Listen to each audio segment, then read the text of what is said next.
끌고 가시는 우리 확대당의 구성원 여러분들이 믿음으로 고백한 찬양의 가사말처럼 이런 교회 만들어가는 그런 우리들 되어질 수 있었으면 참 좋겠습니다.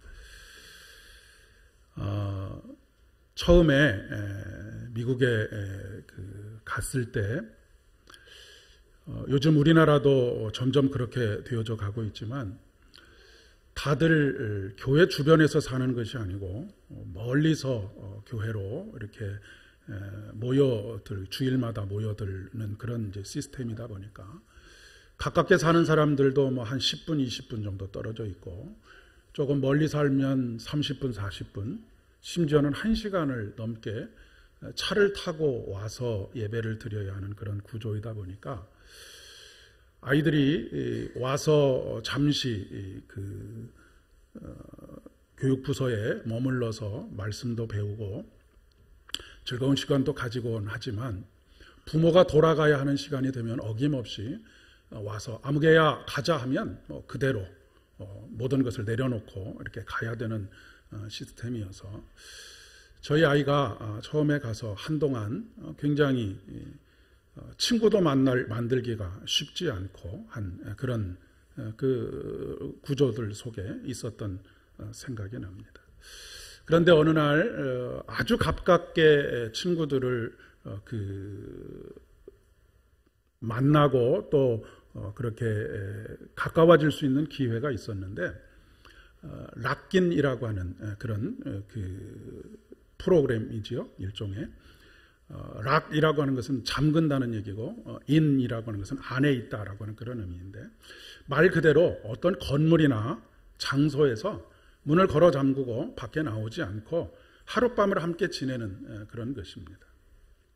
보통은 교회 건물에서 하지만 교회 건물이 여의치 않을 때는 조금 집이 넓은 가정에서 락긴을 하곤 합니다. 하룻밤을 지내면서 게임도 하고 서로를 더 깊이 알아가는 그런 시간을 가지는 것이죠. 우리 청소년부에서도 몇 번 그렇게 고기도 구워 먹고 밤을 지새면서 시간을 보내는 모습들을 본 적이 있었습니다. 그렇게 하룻밤을 보내고 나면 참 많이 가까워져 있는 모습들을 보곤 합니다. 제가 자랄 때만 해도 친한 친구들하고 네 집 내 집 할 것 없이 자주 집에 가서 그렇게 잠을 자면서 새벽 2시, 3시, 4시까지 그 얘기꽃을 피우느라고 그렇게 지내다가 새벽녘이 되어서야 잠이 들었던 그런 기억들이 있고요. 참 자주 모여서 서로의 이야기도 나누고 여러 가지 프로그램들이 있지만 교회 안에서도 밤을 새면서 서로 짝을 바꿔가면서 이야기도 하고 했던 그런 기억들이 여러분들에게도 다 있지 않으실까 싶습니다. 둘이 공유하는 이야기, 셋이 공유하는 이야기. 그렇게 하룻밤을 지내고 나면 훨씬 가까워진 것을 느낄 수가 있죠. 그런데 요즘은 참 이것이 쉽지 않은 그런 시대를 우리가 살아가고 있는 것 같습니다. 요즘은 물론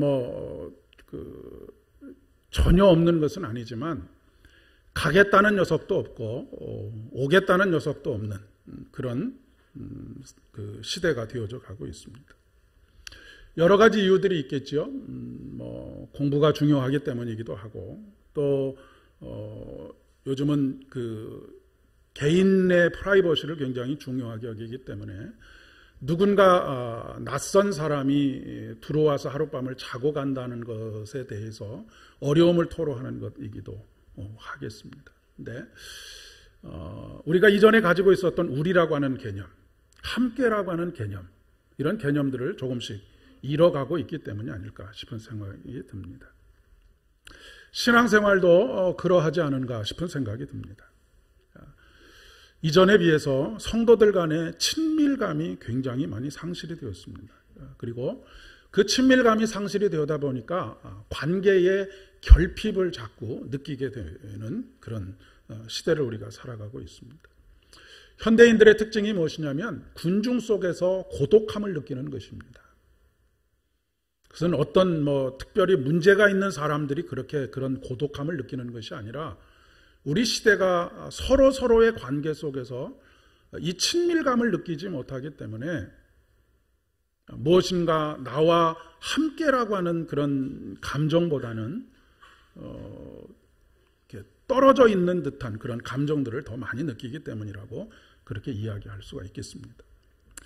그렇기 때문에 이 친밀감을 증진시키는 것이 굉장히 중요한 신앙적인 과제이다라고 그렇게 생각이 됩니다. 다른 공동체도 아니고 신앙 공동체에서는 더더욱이 그러하지요. 그런데 이 친밀함이라고 하는 것은 노력하지 않으면 안 됩니다. 누가 되었든지 간에 먼저 다가가는 사람이 있어야 하지요. 예수님께서 이 땅에 오시기 전까지 수많은 사람들은 하나님은 멀리 계신 타자로만 생각을 했습니다.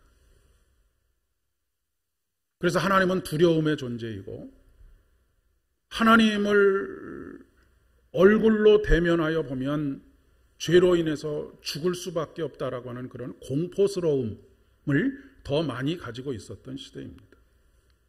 그런데 하나님께서 친히 사람의 몸을 입고 이 땅에 오셨습니다. 그 이유가 무엇이겠습니까? 우리 가운데 살고 싶으셔서 오신 것입니다. 우리 가운데 머물고 싶으셔서 오신 것이고요. 우리와 함께 한밤을 지내고 싶으셔서 이 땅에 오신 것이다 라고 그렇게 쉽게 이해할 수 있을 것 같습니다. 아예 예수님처럼 우리 안에 찾아오셔서 내가 네 안에 거하기를 원한다 라고 말씀하시면 그런 내주하시는 예수 그리스도를 날마다 경험하면서 살아가는 것 참 중요한 일입니다. 근데 사람들끼리의 이 친밀감을 느끼기 위해서는 다른 방법이 없습니다. 자주 만나야 되는 것이죠. 눈에서 멀어지면 마음에서도 멀어지게 되어져 있습니다. 그래서 히브리서 저자는 모이기를 패하는 어떤 사람들과 같이 되지 말아라 라고 그렇게 말씀하고 있는 이유가 여기 있는 것이죠. 그리고 너무 뻔한 이야기지만 대화를 많이 해야 하는 것입니다. 전체적으로 우리가 이 예배를 드리는 것도 참 중요하지만 소그룹으로 구역으로 모이고 아니면 선교회로 모이고 이렇게 소그룹으로 아니면 두세 사람이 또 여행을 함께 간다든지 이런 만남들이 자주 있어야 하고 그 만남 가운데 수많은 대화들이 필요한 것이죠. 근데 대화를 하는 데 있어서도 가까워지면 가까워질수록 예의를 잘 지키는 것이 굉장히 중요하다라고 이야기할 수 있겠습니다. 성도들 간의 친밀함도 친밀함이지만 하나님과의 관계 속에서의 친밀함도 큰 위기가 아닌가 싶은 생각이 듭니다. 여러분은 어느 때에 하나님을 친밀하다, 하나님께서 내 곁에 계시는구나, 나와 함께 계시는구나 라고 하는 것을 느끼십니까? 크게 생각해 보지 않으신 분들이 훨씬 더 많지 않을까 싶습니다. 그저 주일이 되면 예배당에 나오고 예배를 드리고 찬송하고 기도할 때 같이 기도하고 같이 밥 먹고 그 가운데 하나님과의 친밀함을 느끼는 순간은 어느 순간이시냐라고 그렇게 묻고 있는 것입니다. 오늘 특별 찬송으로 드렸던 이런 교회 되게 하소서. 진정한 예배라고 하는 것이 무엇일까요? 여러분, 진정한 예배는 무엇이라고 생각을 하십니까? 진정한 예배는 하나님과의 친밀함을 경험하는 예배가 진정한 예배입니다. 잘 차려지고 무르르듯이 흘러가고 하는 그런 예배가 진정한 예배가 아니고 하나님과의 친밀함을 경험하는 것, 그분이 나를 얼마나 사랑하고 있는지를 가슴속 깊이 경험하는 것. 찬송을 부르다가 그 사랑에 감격하게 되는 순간도 있고,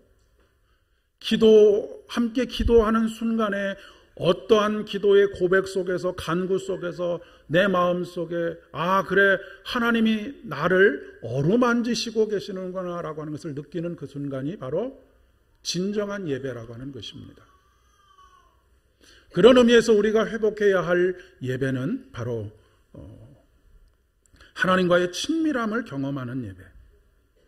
그리고 예배는 이 하나님과의 친밀함이 극대화되는 장소, 그리고 그런 현장이 되어야 한다라고 하는 것이죠. 여러분, 우리가 하나님을 아버지라고 부르게 된 것은 이 어마어마한 사건입니다. 창조주를 아버지라고 부르게 되었다라고 하는 것만으로가 아니라 그저 늘 남처럼 지내던 어떤 사람들이 만약에 이렇게 한번 예를 들어서 생각을 해보십시오. 자식이 없이 노년을 맞이한 어떤 부부와 부모를 일찍 잃고 잘 성장한 어떤 사람들이 서로에 대한 갈급함, 부모에 대한 갈급함, 또 자식에 대한 갈급함, 이런 것들이 서로 만나져서 어느 순간 우리 부모 자식 간의 관계를 맺어갑시다 라고 그렇게 이야기했다고 그런 관계가 맺어졌다고 한번 생각을 해보십시오. 비유적으로 보면 하나님을 우리가 아버지라고 부르게 되었다라고 하는 것이 이렇게 놀라운 사건입니다. 그런데 이 관계보다도 우리의 삶에 더 큰 영향을 주는 것은 하나님과의 교제, 즉 친밀함이라고 이야기할 수 있습니다. 부모 자식 간에도 대화가 없으면 남이나 크게 다르지 않습니다.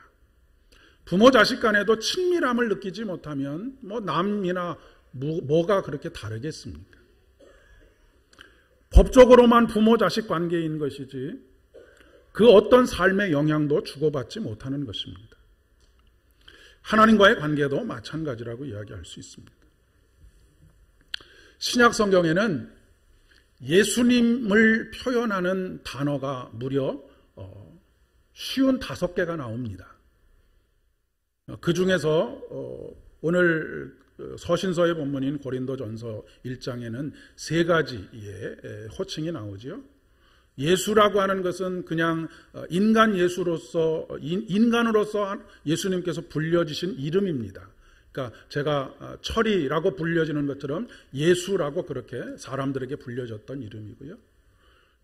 주라고 하는 것은 퀴리어스, 이거는 이제 구약의 여호와라고 하는 이름을 함부로 사람들이 그때 당시에는 입에 올리는 이 불가능한 거룩한 이름이었는데, 이 거룩한 이름을 부르는 대신에 신약에 와서 그 하나님을 부르는, 여호와 하나님을 대신해서 부르는 이름이 바로 주, 퀴리어스입니다. 그리고 그리스도라고 하는 말은 오늘 신약에서도 있지만 메시아라고, 우리의 구원자라고 하는 그런 이름을 가지고 있습니다. 신약 성경에 예수님을 일컬는 이름, 별칭, 영어로는 닉네임이라고 이야기할 수가 있겠죠. 55개나 된다는 것은 무엇이겠습니까? 사람들이 각자가 경험한 예수 그리스도에 대한 자기의 고백이 담겨져 있는 것이 바로 그 사람에 대한 별칭입니다. 어떤 사람은 55개의 이름 중에서 10개를 개인적으로 깨닫고 고백하는 사람이 있는가 하면, 어떤 사람은 한 개의 이름으로만 예수님을 경험하고 고백하는 사람도 있고, 20개의 이름으로, 그러니까 그만큼 다양하게 예수님을 만나고 경험했고 그렇게 친밀하게 느꼈고 그 친밀하게 느낀 것을 이름으로 고백하고 있다라고 그렇게 생각하시면 되겠습니다. 구약 성경에도 여호와 하나님에 대해서 여호와 샬롬, 여호와 라파, 수도 없는 하나님의 이름들이 있는 것은 하나하나의 사건이 다 있습니다. 여호와 이레 하면 모리아산에서 하나님께서 이삭을 대신할 그 어린 양을 준비하신 그 사건을 통해서, 하나님과 아주 가깝게 느낀 사건을 통해서 하나님을 여호와 이레라고 그렇게 부른 것처럼, 신약에도 예수 그리스도를 55가지의 이름으로 불렀다라고 하는 것은 그만큼 많은 사람들이 자기와 하나님이 개인적으로 만난 그런 친밀한 관계로서의 고백이 담겨져 있다라고 하는 그런 이야기입니다. 김춘수 시인의 꽃이라고 하는 시에서도 그 꽃의 이름을 불러줄 때 비로소 그 꽃이 내게 의미가 있게 되었다라고 하는 그런 표현처럼, 우리가 예수님을 누구라고 표현하는 그런 고백이 있을 때 그 예수님께서 내 삶에 의미가 있는 것입니다. 그저 성경에 기록된 대로만이 아니라, 그것을 그냥 우리가 날마다 입에 올리는 것이 아니라 정말로 주님께서 나의 그리스도가 되십니다. 베드로가 주는 그리스도이십니다, 살아계신 하나님의 아들이십니다 라고 하는 이 고백을 할 때에 그 고백들이 우리의 마음속 깊은 곳에서 친밀한 관계를 통해서 고백되어져야 한다라고 하는 것을 말씀하고 있는 것입니다. 오늘 복음서의 말씀에서 설교의 제목처럼 제 마음속에 확 다가온 한 구절이 있는데, 그것은 바로 그날을 그와 함께 보냈다라고 하는 그런 표현입니다. 제가 앞에서 장황하게 락긴에 대해서 이야기를 했던 이유가 바로 여기 있습니다. 세례 요한이 예수님께서 자신에게 세례를 받으실 때에 성령이 비둘기같이 임하시는 그 사건을 통해서 이분이 진정한 그리스도이신 것을 고백하게 됩니다. 그리고 세례 요한을 따르던 수도 없이 많은 제자들이 있었는데, 그 제자들에게 이분이 우리를 구원하실 메시아이다. 그래서 세례 요한을 따르던 제자들 중에 많은 제자들이 예수님을 따르게 됩니다. 그런데 예수님을 그냥 따랐던 것이 아니고, 예수님을 만나고 예수님과의 그 만남을 통한 친밀한 관계, 이 친밀한 관계를 통해서 이제 내가 그동안의 삶의 모든 분주한 것들을 내려놓고 예수를 일평생을 쫓아야 되겠다라고 그렇게 결단하게 된 것인 것이죠. 세례 요한이 메시아인 예수님을 예수님께 안드레를 보내고 있습니다. 그리고 오늘 말씀 제목처럼 하룻밤을 지내고 있습니다. 그리고 결국 예수님을 따르는 제자가 되는 것이죠. 이 하룻밤 사이에 도대체 무슨 일이 있었을까? 아마도 수많은 이야기들을 주고받지 않았겠습니까? 그리고 수많은 이야기를 주고받는 가운데 깊은 깨달음이 있었을 것입니다. 이분을 메시아라고, 이 세상에 오신, 우리를 구원하시기 위해서, 나를 구원하시기 위해서 이 세상에 오신 메시아라고 고백하지 않을 수 없는 그런 깊은 대화들이 오고 갔을 것이다 라고 하는 그런 말씀입니다. 오늘 저와 여러분에게 있어야 될 만남이고, 저와 여러분에게 있어야 될 고백이라고 하는 것이죠. 그리고 그는 그의 형인 베드로에게 찾아가서 우리가 메시아를 만났다라고 그렇게 고백하고 있습니다. 단순히 물리적으로 하룻밤을 지냈다라고 하는 것을 이야기하려고 하는 것이 아니고요, 하룻밤을 지내면서 다른 어떤 것으로도 대체할 수 없는 하나님과 그리스도, 우리를 구원하실 구원자와의 아주 가까운 친밀함을 경험했다라고 하는 그런 이야기입니다. 요한복음 15장 15절의 말씀에 보면, 이제부터는 너희를 종이라 하지 아니하겠다. 종은 주인의 하는 것을 알지 못하나니 너희는 친구라고 하겠다라고 말씀하십니다. 아마도 이 하룻밤을 새는 동안에 주인으로서의 하나님께서 이 세상에 베푸실 구원의 사건들을 밝히 알려주지 않았을까 싶습니다. 이제 더 이상은 주인의 의도가 무엇인지는 아랑곳하지 않고 그저 주어진 명령을 수행하는 자로서가 아니라 주인의 마음을 알고 주인의 뜻을 받아들인 친구로서, 동역자로서의 삶을 살아가게 된 것을 말하는 것이죠. 오늘날로 이야기하면 단순히 그냥 교회에 와서 교회에서 해야 할 일들이 있기 때문에가 아니라 이것이 교회를 통해서 하나님께서 계획하시고 섭리하시는 가운데 나에게 맡겨주신 사명이라고 하는 그런 깨달음 속에서 아무도 주목해보지 않고 아무도 그것에 대해서 가치를 두지 않지만 하나님께서 나의 마음 가운데 나를 움직이시는 그런 일들로 받아들이고 교회의 구석구석을 보살피는 그런 일들을 하는 그런 모습이라고도 이야기할 수 있지 않겠는가 싶습니다.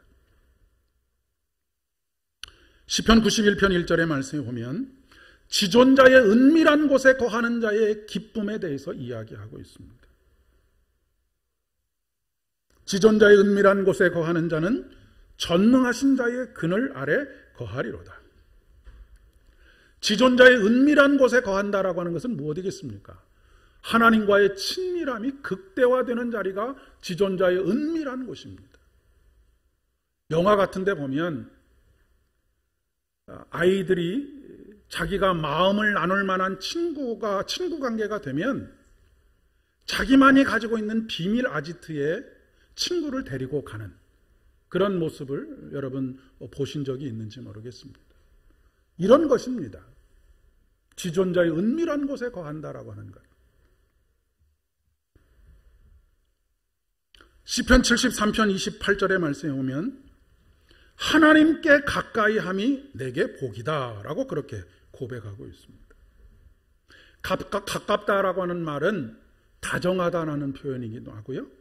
그리고 친하다라고 하는 의미를 가지고도 있습니다.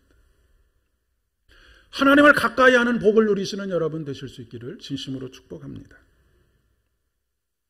천국을 먼 훗날에 하나님을 대면하여서 보는 그 기쁨을 먼 훗날로 미루지 마시고 오늘 우리를 찾아오셔서 우리와 함께 거하기를 원하시고 친밀함을 누리기를 원하시는 예수 그리스도를 바로 오늘 이 순간 그리고 여러분의 모든 삶의 자리에서 경험하실 수 있기를 바랍니다.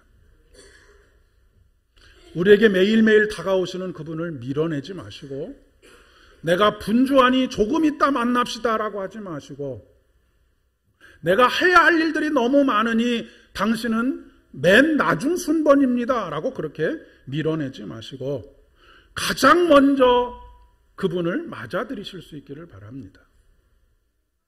먼저 그의 나라와 그의 의를 구하라 라고 하는 말씀이 바로 이러한 말씀인 것이죠. 하나님은 멀리 계신 하나님이 아니십니다. 하나님은 범접할 수 없는 하나님이 아니십니다.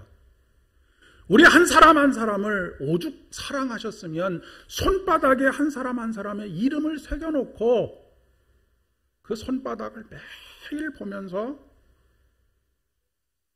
생각하고 기억하고 또 기도하시는 중보하시는 분이 우리 예수님이십니다.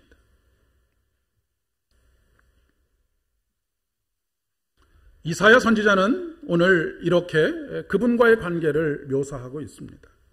모태에서 나를 부르셨고 태 속에서부터 내 이름을 아셨다라고 그렇게 고백합니다. 엄마들은 근본적으로 자식에 대한 애착을 가질 수밖에 없습니다. 왜냐하면 탯줄로 연결되었던 경험이 있기 때문에 그렇습니다.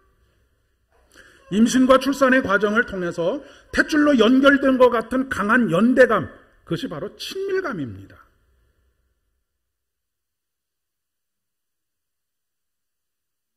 그런 의미에서 오늘 이사야 선지자가 모태에서부터 나를 부르셨고 뱃속에 있을 때부터 나의 이름을 아셨다라고 하는 표현은 하나님께서 마치 탯줄로 연결되어 있는 것과 같은 강한 연대감, 친밀감, 그 친밀감을 이사야가 하나님과의 관계 속에서 경험하고 있다라고 하는 것을 이야기하고 있는 것이죠. 그러나 이사야 또한 하나님을 멀리 계신 분으로만 생각했습니다. 두려운 분으로만 생각을 했습니다. 그래서 하나님께서 그에게 찾아오셨을 때 그는 좌절하고 절망하고 절망적인 탄식으로 뭐라고 고백하느냐면 화로 다 나여 이제는 죽게 되었도다. 그런데 그의 입술을 통해서 고백되어지는 것이 태 속에 있을 때부터 나의 이름을 아셨다. 그만큼 강한 연결점을 가지고 친밀하게 하나님을 지금 고백하고 있는 것입니다. 우리가 하나님을 받아들인다라고 하는 사건은 바로 이러한 사건입니다.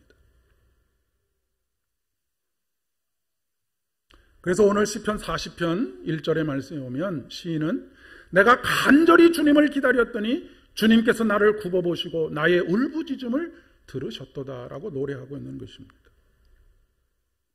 간절히 주님을 기다렸더니 시인은 고난과 삶의 어려움을 통해서 하나님을 깊이 만났습니다.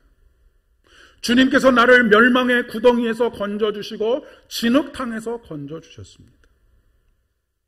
시인도 아마 그 전까지는 맹숭맹숭한 관계 속에서 하나님을 믿고 예배하고 그분에게 제물을 갖다 드리지 않았을까 싶습니다.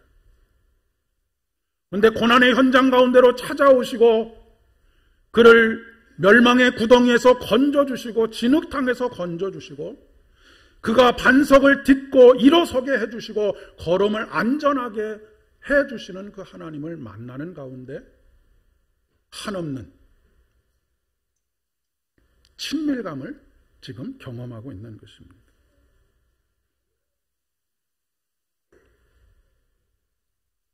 여러분, 우리가 기도를 통해서 하나님께서 어떤 문제를 해결해 주실 때에 문제가 해결되는 것에만 초점을 맞추게 되면 문제 해결 이외에 남는 것이 아무것도 없습니다.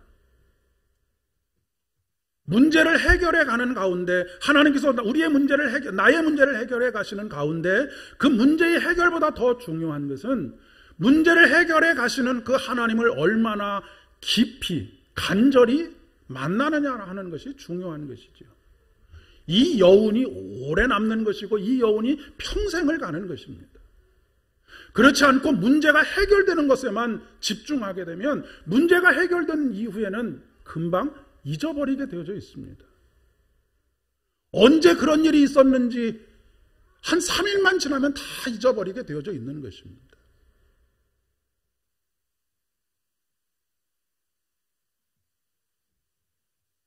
그러면서 이 시인은 이런 하나님과의 친밀한 연대감을 느끼면서 더 놀라게 되었던 것은 나를 위해서 놀라운 일들을 많이 하실 뿐만 아니라 나를 위해서 무수히 수를 헤아릴 수 없는 계획들을 세우고 계시다라고 하는 것을 깨닫게 되었다라고 그렇게 고백하고 있습니다.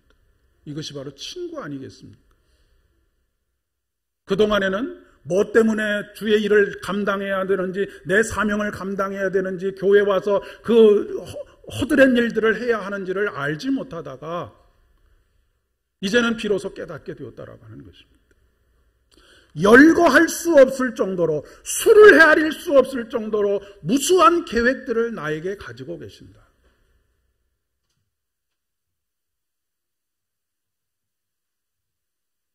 시인은 자기의 일거수일투족을 헤아리시고 동행하시고 자신을 통해서 사소한 삶의 일상들을 통해서 하나님께서 계획하신 것들을 이루어 가시는 그런 것들을 눈으로 보고 귀로 듣고 손으로 만진 바 된 그런 믿음의 고백을 하고 있는 것이죠.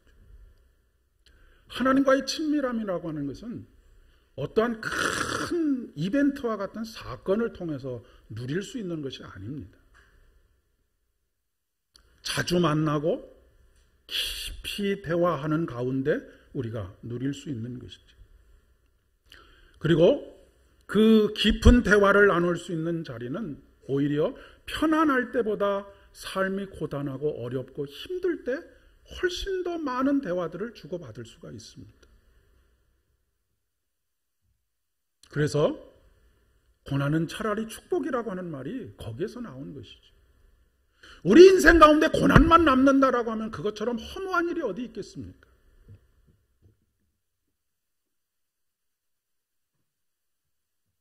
그런데 참 안타까운 것은 우리가 이것을 잘 깨닫지 못한다는 것입니다. 우리의 영적인 눈이 가리워져 있기 때문입니다. 우리의 영적인 눈을 가리우게 만드는 것은 많은 이유가 있습니다. 슬픔이, 탄식이, 걱정이, 염려가, 탐욕이, 우리가 세운 어떤 목표가 우리의 영적인 눈을 가리우고 그분을 발견하지 못하게 하고 그분의 말씀을 깨닫지 못하게 하고 그로 말미암아 친밀함을 누리지 못하도록 하는 그런 이유가 되곤 합니다. 여러분, 엠마오로 가는 두 제자를 기억하시지요?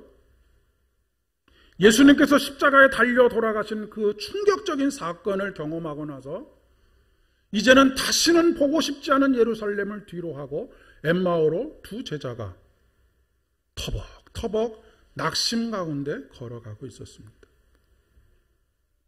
그들이 두런두런 예루살렘에서 일어났던 그 끔찍한 일들에 대해서 이야기하고 있을 때 예수님께서 그들 곁에 함께 동행하십니다. 3년이나 함께 먹고 자고 하면서 예수님과 대화하고 웃고 울고 예수님의 사역을 지켜봤던 제자들이지만 그들은 그분이 예수님이신 것을 알지 못했습니다. 왜냐하면 그들은 낙심 가운데 있었기 때문입니다. 그 낙심한 마음이 예수님을 예수님으로 발견할 수 없도록 만들었던 것이죠. 아니면 엠마오로 해가 지기 전에 빨리 가야 하는데 해서 발걸음을 재촉하느라 깊이 눈여겨보지 못했을 수도 있겠습니다. 우리가 어떤 삶의 목표를 세워놓고 그것을 달성하기 위해서 거기에 매진해서 달려가다 보면 우리와 함께 동행하시는 예수님을 깨닫지 못하는 것하고 비슷한 상황이라고 이야기할 수 있을 것 같습니다. 숙소에 도착할 때까지 동행하는 내내 그들은 그분이 예수님 것을 알지 못합니다. 우리들의 삶도 그렇지 않은가 싶습니다. 딴 생각을 하느라, 아니면 늘 걱정과 염려 속에 살아가느라, 아니면 어떤 목표를 향해서 달려가느라 그렇게 우리 곁에 살며시 다가오셔서 때때로 우리를 도우시고 또 우리가 낙심했을 때 우리를 등에 업으시고 우리 대신 그 길을 걸어가시는 그 예수님을 전혀 인식하지 못하고 오히려 예수님을 향해서 이 어려운 때 왜 나를 혼자 두셨습니까? 라고 그렇게 불평하고 불만을 토로하면서 살고 있지 않은가라고 하는 이야기입니다. 사랑하는 여러분, 우리가 예수님을 믿으면서도 여전히 낙심 가운데 있는 경우들이 많지 않습니까? 여전히 걱정과 근심 가운데 있는 일들이 많지 않습니까? 그것이 우리와 동행하시는 예수님을 보지 못하도록 하는 원인이 된다라고 하는 것입니다. 중요한 것은 걱정과 염려와 낙심되는 일들이 우리 앞에 많기 때문에 그분을 그것이 문제가 아니라 누구를 바라보고 있느냐가 중요한 것이죠. 문제를 바라보는 사람은 세상의 모든 것이 다 문제입니다. 하지만 예수를 바라보는 사람은 전혀 다르지요. 왜냐하면 그 문제를 해결하시는 하나님을 바라보고 있기 때문에 그렇습니다.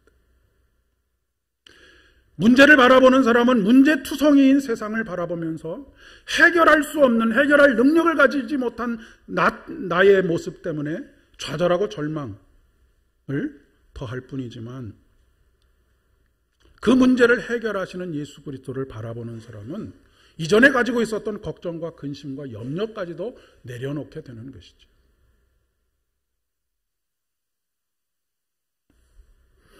사랑하는 여러분, 여러분은 하루 24시간을 무엇을 바라보고 계십니까?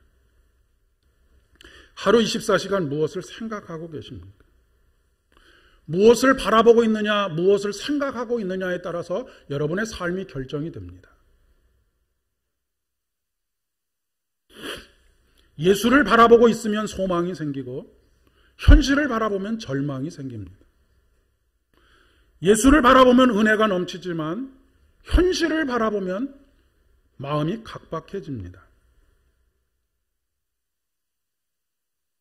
주일날 하루만 겨우 하나님을 기억하고 나와서 그분과의 친밀함도 경험하지 못하고 돌아가 여전히 팍팍한 목이 메이는 것 같은 그런 달걀 노른자를 먹고 목이 메이는 것 같은, 고구마를 먹고 목이 메이는 것 같은 그런 답답한 삶을 살아가지 마시기를 바랍니다. 매일 매순간 어느 곳에서든지 예수님이라고 하면 어떻게 하셨을까 생각하며 예수님, 문제의 해결자이신 예수님을 바라보는 그런 삶을 살아가실 수 있기를 바랍니다. 이때 태도가 참 중요합니다. 제가 오늘 이렇게 설교할 줄 알고 2층에 많이 앉아 계신지 모르겠는데 가능하면 1층으로 내려오시길 바랍니다. 그리고 예배 세팅을 이렇게 한 이유는 조금 앞으로 나오시라는 그런 의미입니다.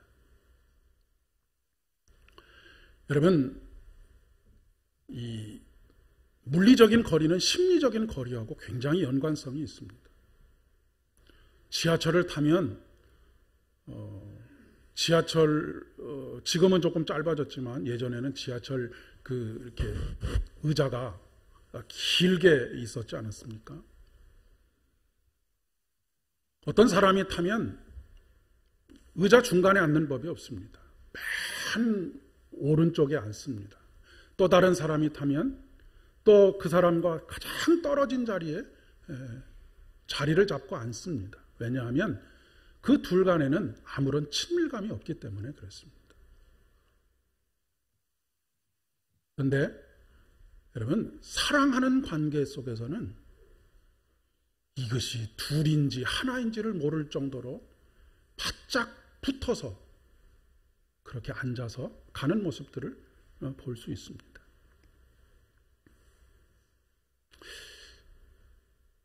예배의 앞자리를 좀 사모하시면 참 좋겠습니다.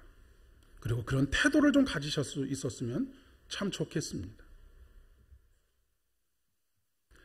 예수님께 가까이 나오시고 그분과 하룻밤을 지내고자 하는 그런 간절함이 여러분들에게 있었으면 참 좋겠습니다.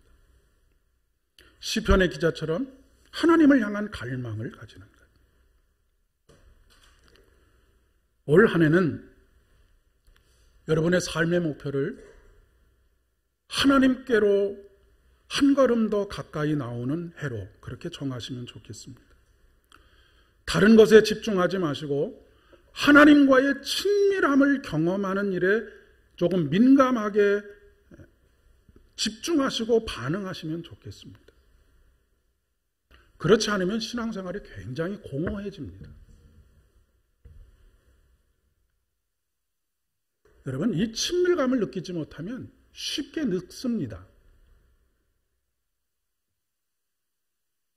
이건 과학적인 근거가 있는 이야기인데 여성들이 남성들보다 수명이 긴 이유가 무엇이냐면 그것이 전부는 아니겠지만 여성들은 끊임없이 무엇인가를, 그 무엇인가라고 하는 것이 아이를 낳았을 때는 아이를 만지고 할머니가 됐을 때는 또 손자 손녀들을 만지고 하는 그 접촉이 끊이지를 않기 때문에 그 친밀함을 매일매일 느끼면서 오랫동안 그렇게 건강하게 사실 수 있다라고 하는 것이죠. 여러분, 그런 경험하지 않으십니까? 물론 손자 손녀들을 보는 것이 정말로 중노동인 것은 제가 압니다마는 그저 그 녀석이 꼬물꼬물하면서 눈앞에서 놀고 있으면 내가 젊어지는 것 같은 그런 느낌들, 하나님을 가까이 경험하면서 산다는 것이 바로 그런 것입니다. 그러니까 여러분, 건강하게 오랫동안 장수하면서 살고 싶으시면 이 하나님과의 친밀함에 우리 신앙에 초점을 맞추셔야 합니다.